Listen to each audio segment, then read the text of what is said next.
All right, Wisconsin-Whitewater following a second-round win against DePauw. Coach, started with you, just kind of an opening statement regarding today's game.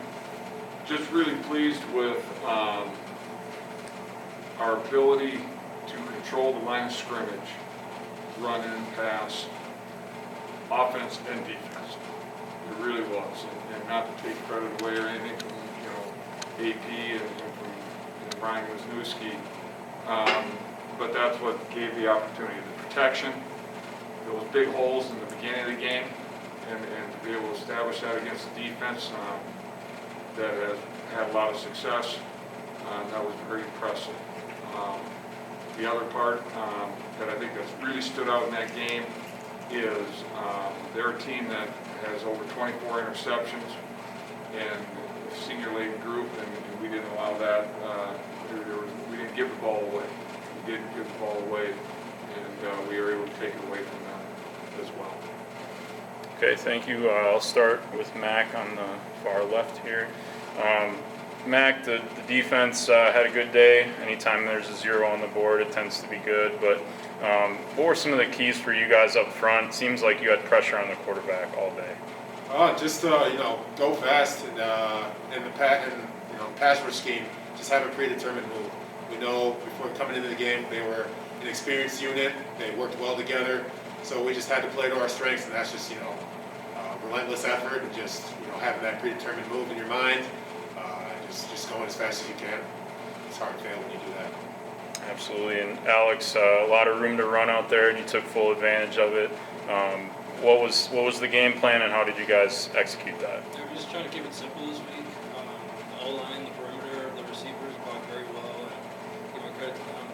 They worked the tail off. All right, thank you. And Wiz, obviously the running game opens up the passing game as well. You had a couple long catches. Talk about the passing game and what you saw out there today. Yeah, so the linebackers like to drop super deep, so a lot of that early run game helped just give them some aggression, bring them towards the line, and it really opened up some stuff downfield. We found some formations that we liked against their defense, and we exploited them. Thank you. Go ahead, guys, with your questions. I guess, Coach, just talk about Nico Lemke a little bit. He's kind of a big presence on the defensive side for you guys. The thing with Nico that is, the first thing that's unique about Nico is just his speed as a defensive tackle. He is so fast. He is so fast. And he's not that big a guy. He's 240 pounds. And for a defensive tackle to be that relentless. So, and with that speed, obviously, you have a D tackle that can play the run game, but also be very disruptive on pass and get sacks and push him out of the pocket. His speed of game is one of the fastest DTs I've ever been on. I guess, can you kind of add on kind of the sacks that you guys got today? Because I was looking at the record book a little bit during the game, and I think it's like the last time that you guys had 9 sacks in a game was against WashU in 2017. Just kind of talk about that defensive pressure. Well, it was a good challenge for us. So we just, I guess, played up to our opponent. We were just jacked up. We finally got to see a team that liked to pass the ball and just throw a bunch of different schemes at us. So I don't know. It's just we were jacked up for the moment, and we rose up for the occasion. And the guys that made the plays were up for the challenge. So. I noticed in the second half that DePauw changed from Andrews to McCahill, and how did you guys make the adjustment to defend against his offense rather than Andrews? Ultimately, they're going to stick with their system. They're ultimately going to stick with their system, and they have a very good system. They really do. It's very impressive in how they do that.